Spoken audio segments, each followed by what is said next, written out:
Good morning, live on X, YouTube, Rumble, waiting for the little clickable red button on Rockfan, then we'll get started. Hope everyone's having a good Tuesday morning.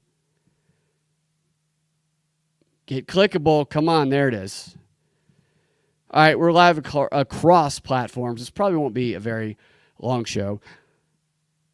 Don't fall for the online Diddy, quote, disinfo trap. It's going to be the subject today. What I was hoping to talk about with everyone this morning is Olivia Newsy's nude videos that she sent to RFK, but I haven't seen them yet, so I can't talk about them because I haven't done a forensic analysis on them yet. I'd like to analyze them, but I'm not old enough. I won't be old enough to look at Olivia Newsy's nude videos and images for another 30 to 40 years. So unfortunately, I can't discuss those unless I'm RFK Jr. or Keith Olbermann, who, by the way, Keith Olbermann allegedly dated Laura Ingraham of Fox News. That's quite a couple. Would love to see their pillow talk. I wouldn't want to see it. I don't want to hear it. I don't want to see it. Would love to hear it. What did they cook each other for breakfast? What were their petty fights about? How long were they together? I want more details about the Keith Olbermann-Laura Ingraham relationship, please. Just not the Olivia Newsy type details. Anyway, had to do a change of plans, and what I am going to talk about this morning instead is the online disinformation trap that I think is being laid right now. Multiple traps, I think, are being laid right now. Every time leading up to an election, they tighten up disinfo security or whatever they call it online. They start kicking people off and pulling videos off. I've had many videos pulled over the past few weeks and months. I mean, it's just a routine thing for me at this point. Has been for years. But it's a pattern every single election where they do this. And the subject of Diddy is one that I have found to be a sensitive one online, which, I by no means think Diddy is honorable. Diddy's a piece of trash, okay? But I've pointed out some things that people have said that are not correct on social media. And the response has been to get angry at me when I was in no way defending Diddy. The reason that I'm pointing it out is the reason that I'm talking about this right now. I think a trap is being laid. Not just that subject, but many others.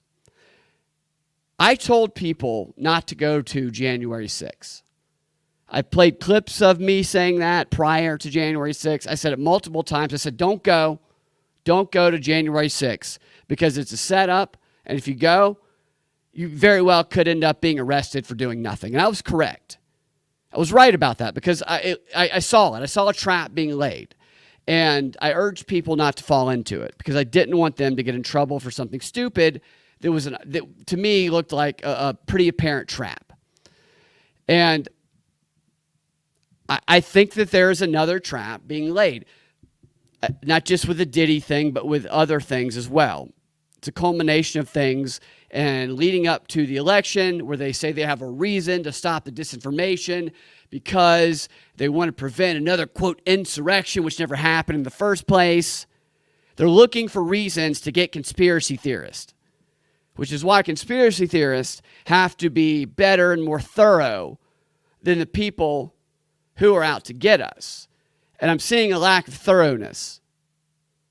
Just because you point out that something is not true doesn't mean you are defending the so-called subject of it, the Diddy or the whoever. It just means, hey, let's be more thorough because they're out to get us. And like I said, this trap, it involves, let me take a step back. Not just a January 6th thing. I was kicked off with Monica at WSB Radio for talking about Jeffrey Epstein long before almost anybody else did.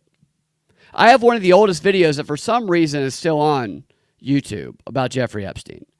All the other ones were kicked off, but for some reason there's like a 3-minute video that I made about him like in 2015 that's still on.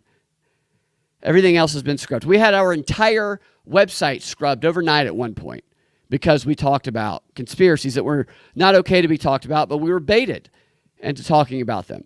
Like I said, my YouTube videos get taken down. I can't post really anything to Instagram because it gets flagged for hate speech.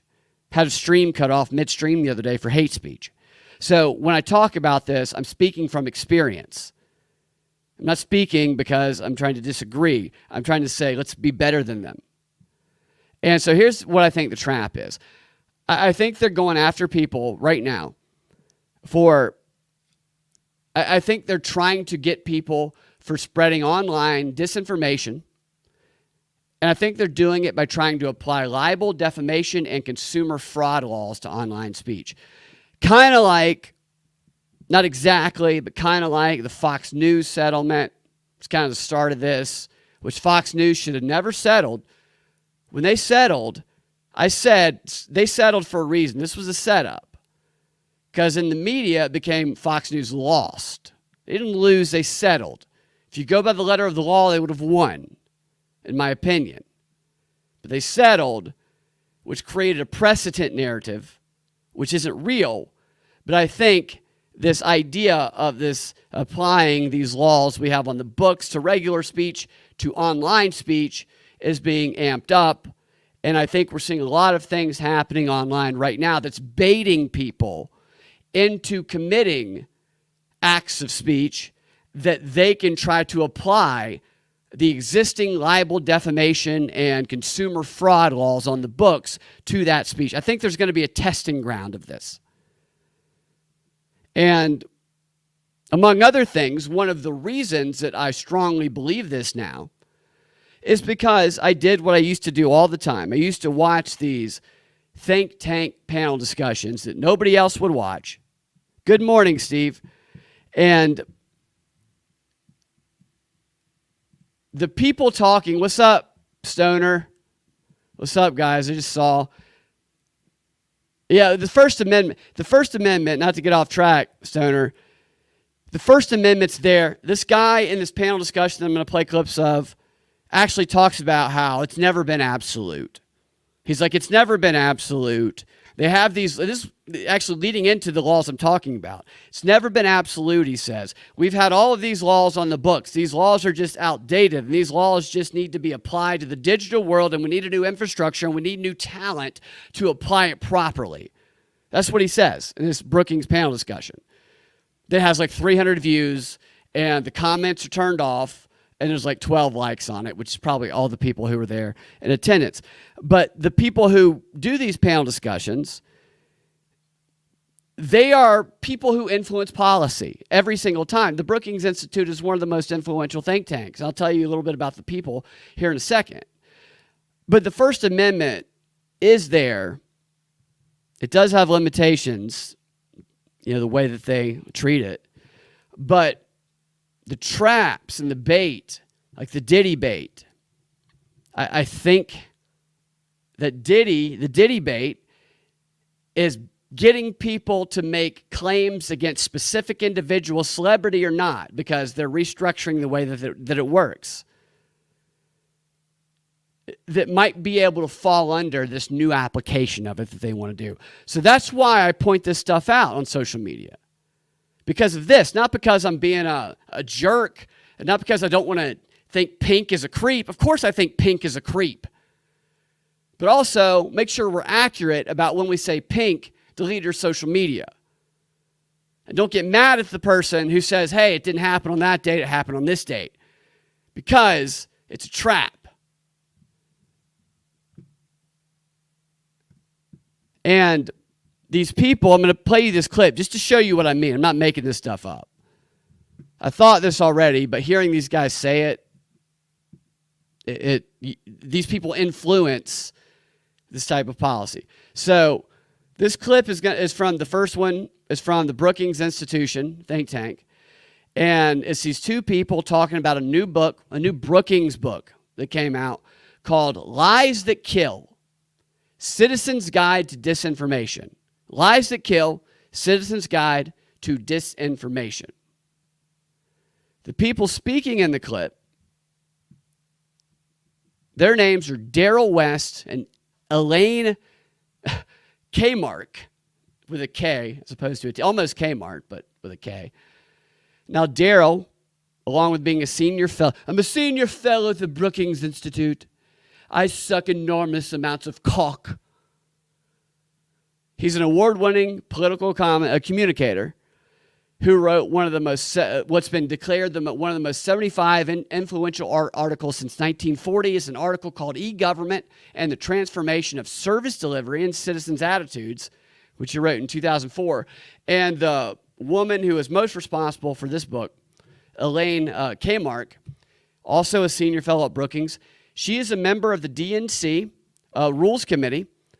She served in the Clinton White House from 93 to 97, where she created and managed the Clinton administration's National Performance Review. And there's a long list of other things, accolades that these two have.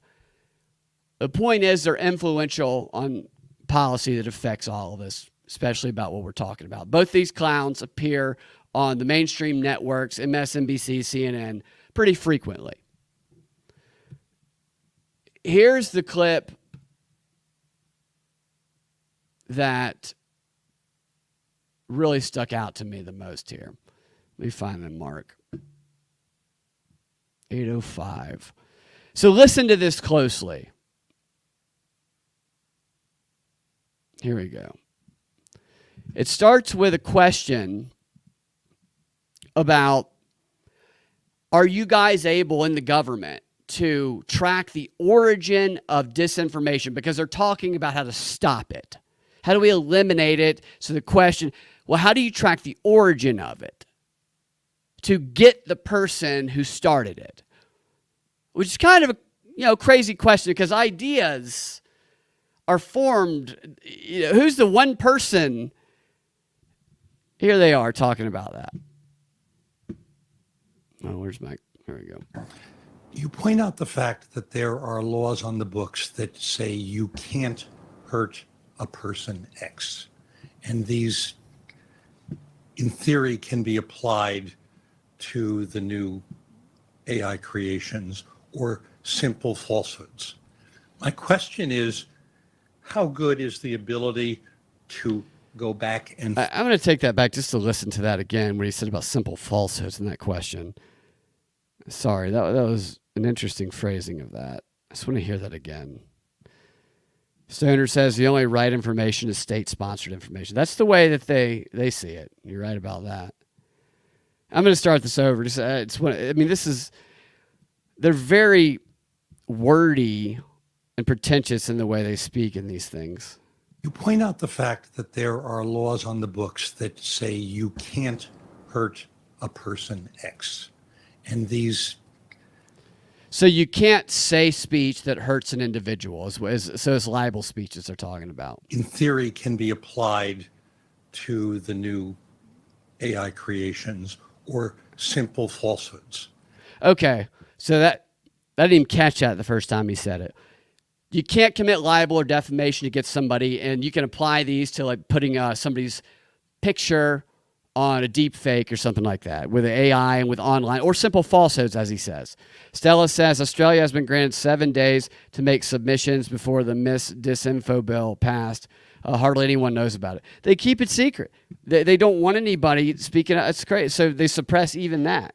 And he continues with this convoluted question. My question is, how good is the ability to go back and find the source of the misinformation? Look at that bitch just laughing. Does it require the entire resources of the U.S. government, which is only allowed to do this outside the U.S., or is it possible to de-anonymize within the U.S. so that the libel laws, et cetera, might actually be usable? I love that he says, does it require the entire resources of the U.S. government? So the military is going to come in. Who is the source of this information? The short answer to your question is yes. You can do forensic analysis on some of these rumors that then become systematic and organized efforts. So in the book, we actually draw on research of people who did that on Pizzagate. And there's a very detailed chronology of kind of tracing it back. And it actually did start on 4chan, the right-wing website, and went from there. I'm going to pause it there. They use Pizzagate as an example because Pizzagate is something that they, through their PSYOP, were to create. Here's an example of disinformation and the consequences it caused. When the guy went into the pizza place with a gun, said, "Where's the kids?" and then ended up getting a plea deal and is out of prison now. Okay, Pizzagate was a PSYOP to suppress information about Jeffrey Epstein and the Clintons at the time. I documented how they conflated the Jeffrey Epstein story with Pizzagate. That's what Pizzagate, the Pizzagate stuff, the Jeffrey Epstein stuff was starting to come out a little bit back then. And they said, let's throw Pizzagate on it and we'll make him the same thing. And then later on, we'll bring Pizzagate out.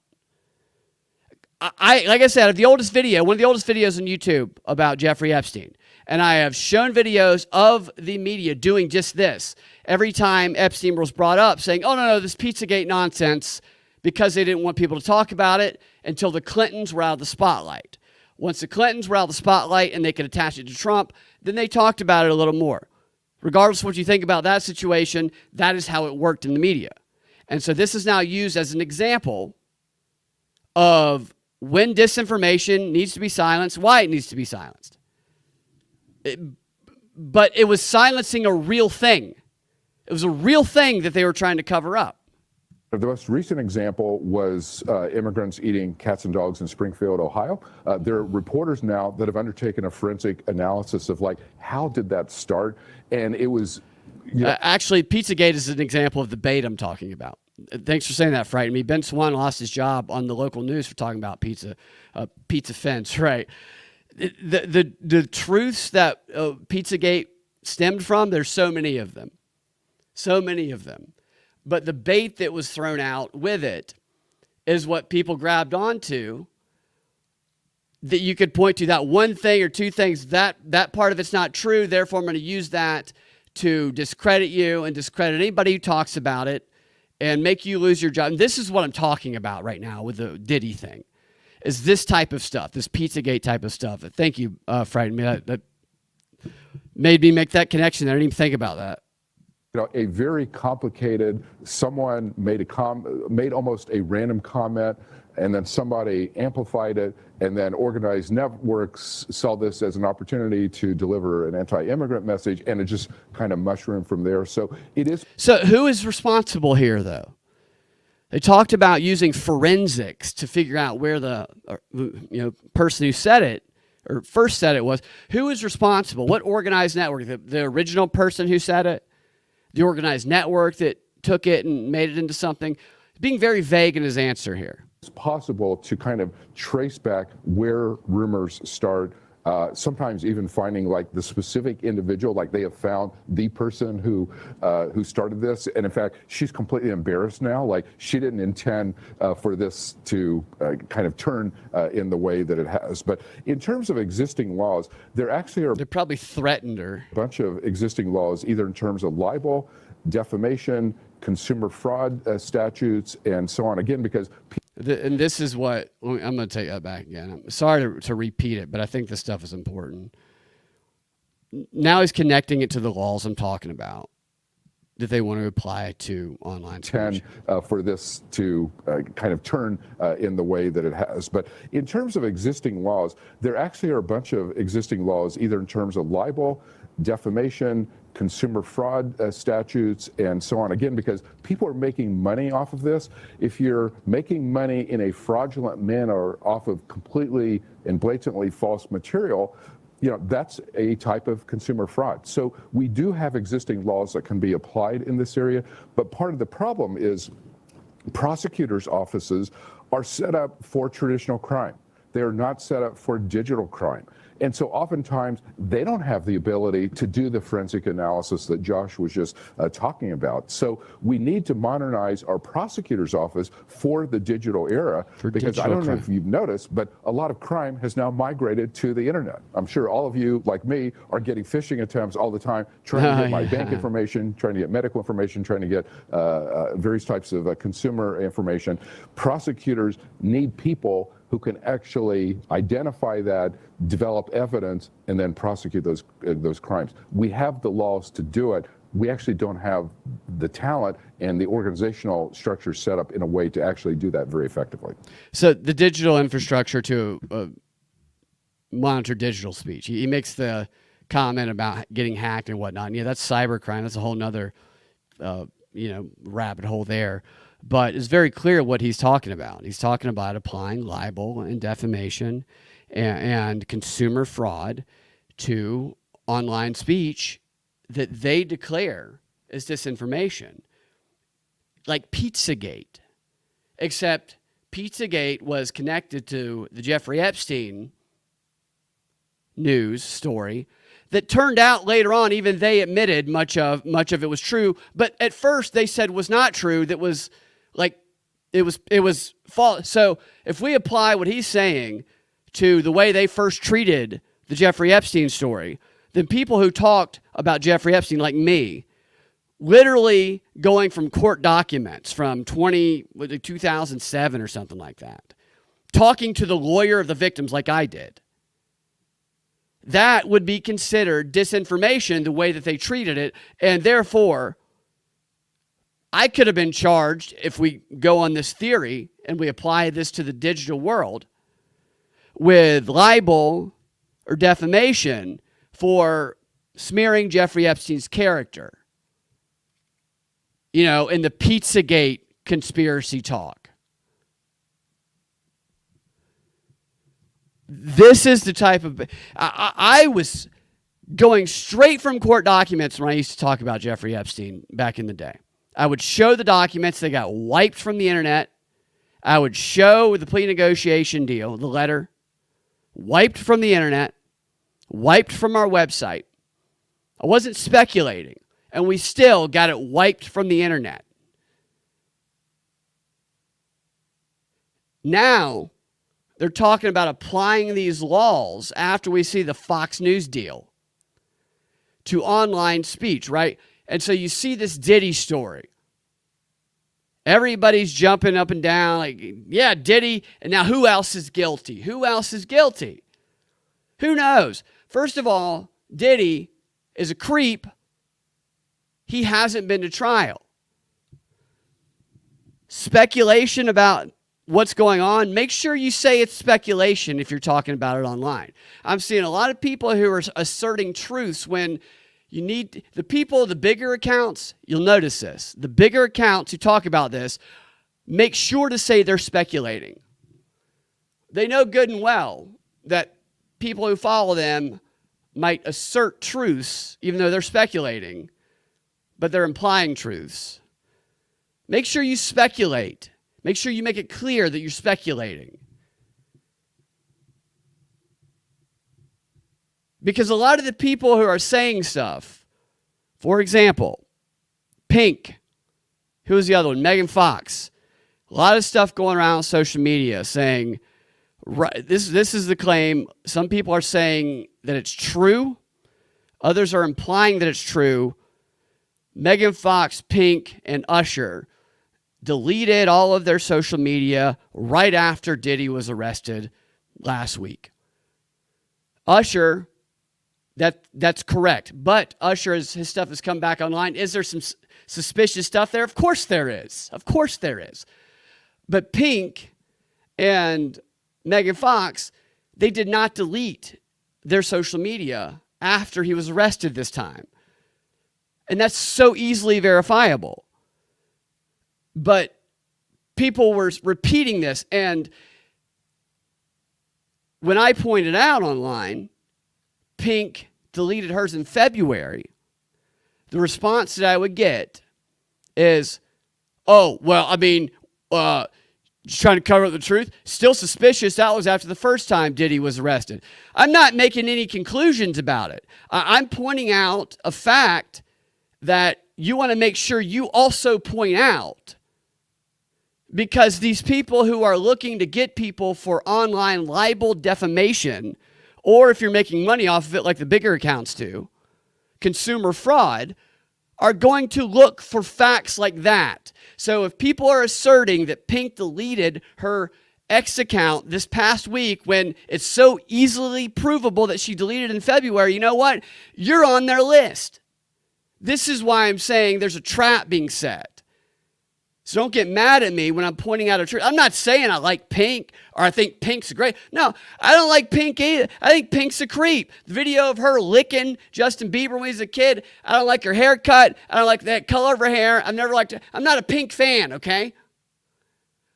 But I am a fan of people who are just trying to expose the truth, who might get caught up in some online engagement stuff going on by bigger accounts.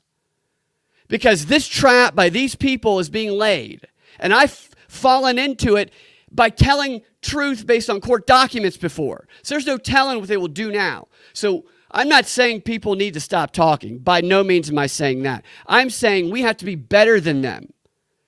In all of our speculation, the conclusions we draw, we have to make sure that things that we might believe are true because of the source that we might trust. Here's the thing about sources. Every source, even the ones with the best of intentions, who would never intentionally lie to you, get it wrong sometimes. Now, they always say, trust this source or trust that source. No, you look at the information, you try to verify the information, regardless of the source, because MSNBC gets it right sometimes, even though we all know they're full of it. CNN, Fox, they get it right sometimes, even though we all know they're full of it.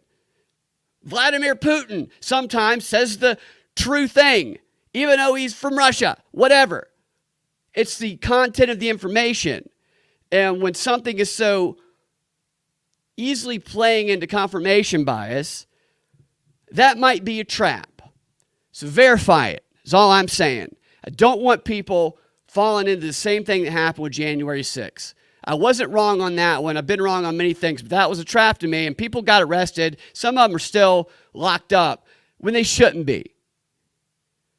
I know this isn't like the fun, jokey show like I usually like to do, but I'm seeing this, and after watching these Brookings Institute things, I'm worried about it, man. I'm worried about it. I hate being the person who says think before you click. It's such a gay thing to think or say.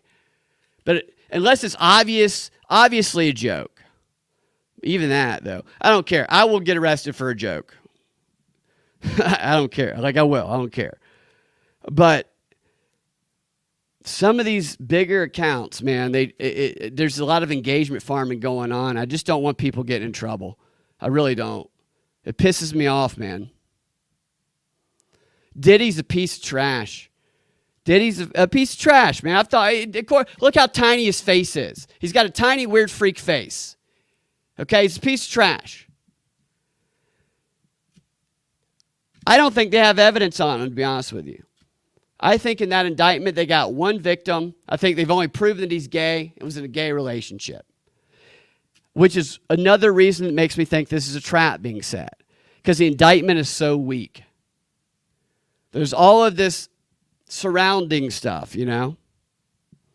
I don't think they're going to kill him. I think he's going to, right now, unless something changes, I think he's probably going to get off.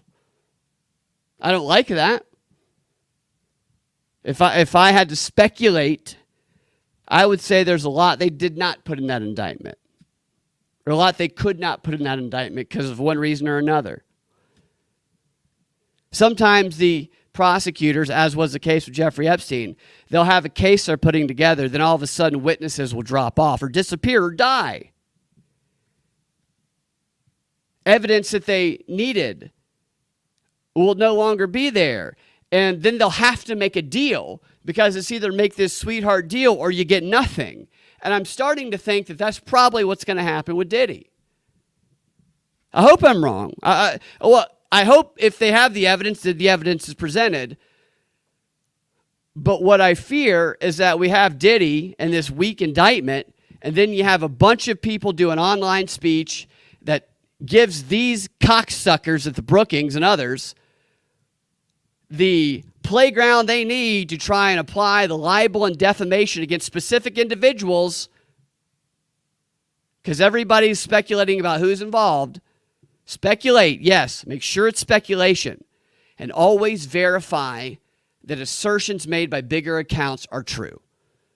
If there's any takeaway advice like I can give for that, as someone who has literally been kicked off the radio, the internet, everything, make sure stuff that bigger accounts say that you follow are true. I'm not saying they do it on purpose. They might not know.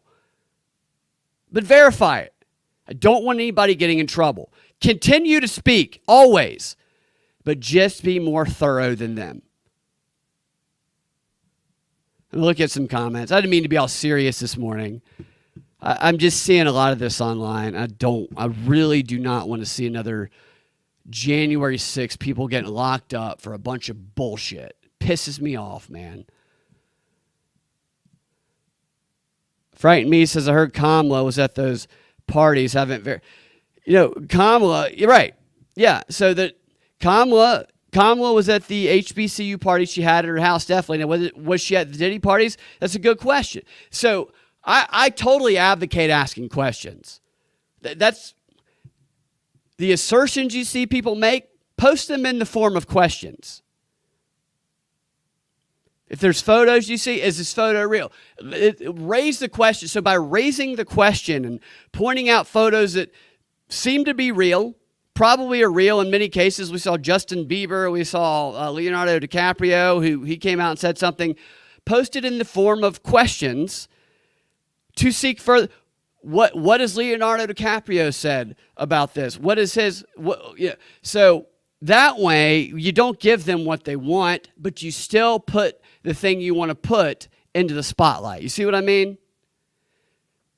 So if we're not just saying Pink delete her thing and therefore she's a sex criminal, we're saying, why did Pink delete her thing right after this happened? Is there a connection there? What are the details? Was she at part? So if we're asking questions like an investigator or a detective, we protect ourselves. That's how we exercise free speech without falling under their trap where they want to apply libel and defamation and consumer fraud laws to the internet because they're looking for a friggin' testing ground, man. I'm telling you.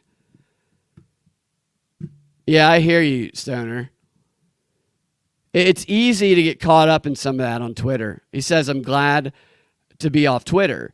And the engagement farming trap on Twitter, it's just so easy to want to share and like say the crazy thing. And I do it sometimes.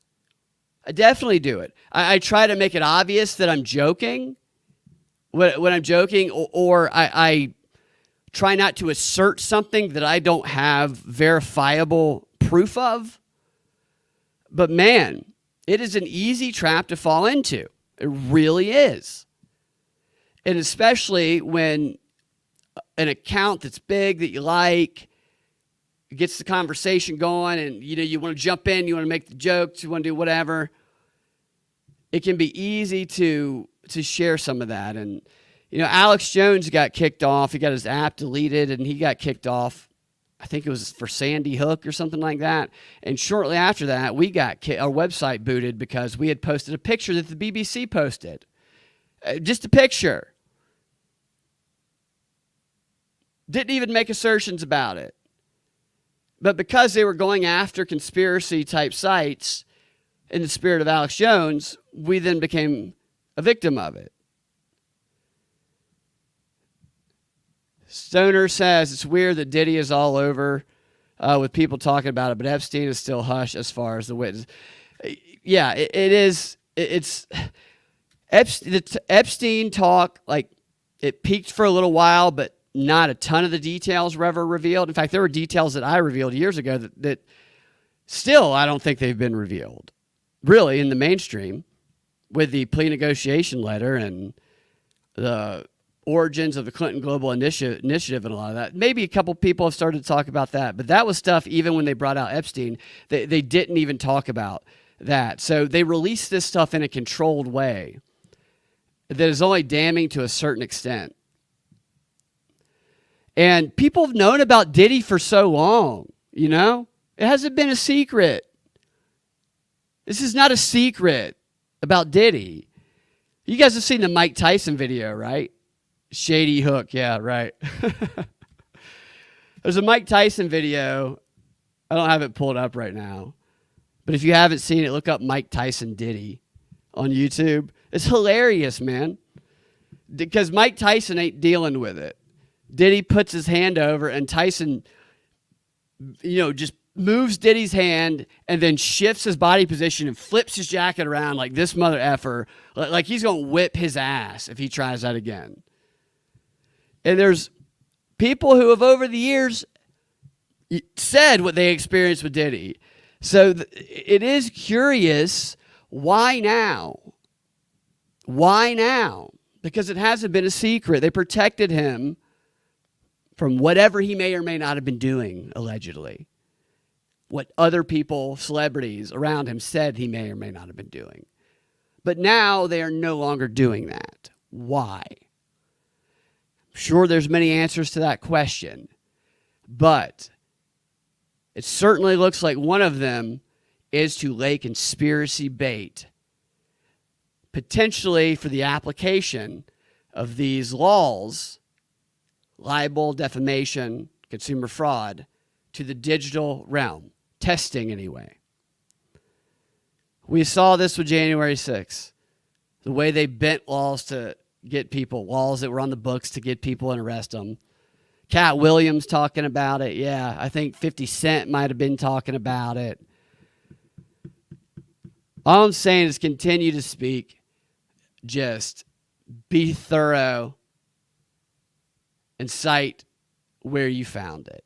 And ask it in the form of a question as opposed to an assertion if you're not certain about it. Just be careful is all. That's the message I want to give away for this morning. I wasn't going to do a show this morning, but I got to watching these clips, and I'd already been thinking about this. And I was recalling back when we got kicked off the radio and when our website got taken down. I was like, man, this stuff's happening again.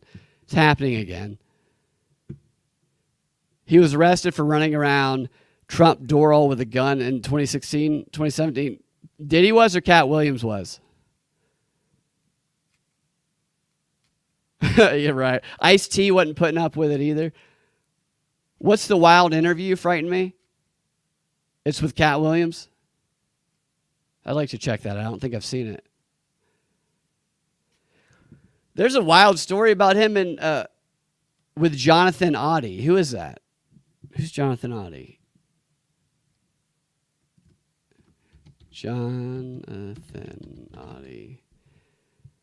Clip of man who shot up Trump golf course in 2018 goes viral. Oh, I haven't seen that. It's a former porn star named Jonathan Oddie who tells police that he was Diddy's sex slave. Oh, my goodness. I have not seen that. Wow. So I'm going to have to look at that. I'm going to look at that later. Maybe we'll play it on the show tonight. Diddy's like, you look at all Diddy's interviews, man. It's just, it brings me back to the question of what took so long. What took so long? What trap are you setting? I think he's probably going to get off. I'm going to check that out. I had never seen that. Thank you for the info, y'all. Yeah, I'll play some of it tonight with me and Ian. 20 to 30. That's crazy. Diddy's lawyer basically admitted Diddy is gay, or is a man who has sex with men, as the Mpox people would call it. Because the indictment the way the indictment's written, it has all of these people listed, but it only has one victim listed. So it's written in a way that it makes it seem like 50 victims are identified in the indictment, but apparently just one victim is identified, according to Diddy's lawyer. And that victim is a guy who Diddy's lawyer says Diddy was in a consensual relationship with for 10 years. And I have to say, I haven't read the full indictment. I've read through pieces of it. Maybe I'll change my opinion after reading more of it. But if this one person is the only person identified as a victim in the indictment. And the defense says this was a consensual 10-year relationship. On the surface, that's going to be, unless you have some witnesses, that's going to be a tough case to prosecute by the prosecutor. Because you have to imagine a lot of the people who might have been witnesses, they might kind of like against Epstein kind of fall off if they ever were willing to anyway. Stoner says he probably outlived his usefulness to the government as far as Diddy. Yeah, the theory behind him being that kind of like Epstein, you get people in and you try and get them to do something that illegal, whether it's sexually or drugs, and then you're filming them secretly, and then you own them. And look, in my opinion, that's probably definitely going on, and they probably definitely have people doing it. I think that's probably what Epstein was doing. I believe there's probably a number of operations like that going on. I'm of the belief that there's cameras inside the walls of the Capitol. We saw those 2 stories come out earlier this year about the gay sex going on that was secretly filmed, and then somebody briefly released one of the videos on Instagram, and then all of a sudden this person got like a nice little package, not that kind of package, but okay, you can go get another job, and here is your going away pack. It was a blackmail operation, in my opinion. And there was another story like that, too. So 2 stories of gay sex being filmed in the Capitol that did not get much coverage at all tells me that those weren't the only times that gay sex has been filmed in the Capitol. You're not 2 for 2 on discovering this. You're 2 of like 1,000 probably. So I'm of the opinion that the real January 6 tapes are nothing but gay sex with Congress people, footage that is still inside the walls of the Capitol or being held over a lot of people. I'm not asserting that as truth. I'm speculating. Mr. Brookings Institute. Midnight Climax. Yeah. Stoner says, like Epstein or a weird way Manson, as for why he was arrested, for the Mann Act or other crimes during probation. Right, so Manson, they didn't get him for killing somebody, right? They got him for manipulating people into doing something. Or maybe he killed one person. I don't have the details of that on the top of mind. Yeah, there's some weird stuff going on, and they always use this stuff in multiple ways, and it's just really strange. It's really... It's like we're giving them online all of the fuel they need to test these type of laws. Because this happened, and then everybody's trying to say, who's guilty? This person's guilty, that person's guilty. And a lot of people are speculating, but a lot of people are asserting as well. So, all right, guys, thanks for the great comments. I'm going to check out that video. I appreciate you leaving that in there, and I'll be back later to do a show, and yeah, we'll talk to you guys soon. Was the book Midnight Climax? Interesting. All right, y'all. Propagandafight.com. Follow me on X, Freedom Act Radio, youtube.com/Brad Binkley, as long as I'm there. Most of the stuff gets suppressed or taken off. Rumble.com/The Prop Report. We'll talk to y'all next time. Have a fantastic rest of your day.